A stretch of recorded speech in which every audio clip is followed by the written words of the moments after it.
Welcome. In front of me I have Huawei P40 Lite, and today I will show you how you can connect AirPods Pro to this device. So first, let's open the charging case of our AirPods. Then click and hold this button on the back of the charging case. And when this indicator starts blinking on the white color, it means that we have released that key and they are in the pairing mode right now.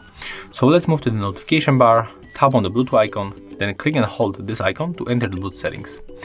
And our AirPods Pro will pops on the list in a few moments, and as you can see, here they are. So we can simply tap to connect them, then accept pair, and as you can see, right now we are connected.